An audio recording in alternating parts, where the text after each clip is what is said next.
was left on one of my YouTube videos. All right, so go back and watch the original video, but this is very accurate when she's talking about the physical toll it takes on the body when you're caring for someone who cannot engage in their own daily tasks of living. Now, medical professionals are trained in how to perform these kinds of tasks. However, they are trained in a medical setting and they have help from other people they work with. But when you're the primary caregiver and you're doing these things 24/7, 365, it takes a physical toll on the body regardless of training. So any woman that is dating a man, I would say regardless of age, needs to understand what they're walking into medically as well. Because you may not feel it while you're giving the care, but you will feel the toll on your physical body.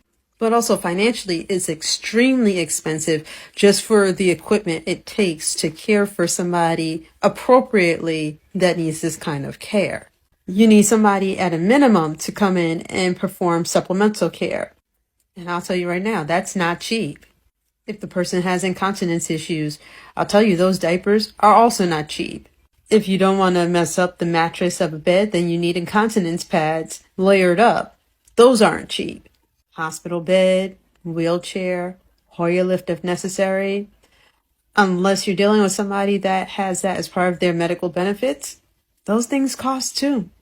It also takes a mental toll because your life is basically not your life anymore. You're living in order to sustain somebody else. And it's one thing when it's somebody that you've been with for a long time and they have sustained you in the relationship. But to do this for somebody because you're married to them and that's the expectation, that's a very heavy lift for not much investment.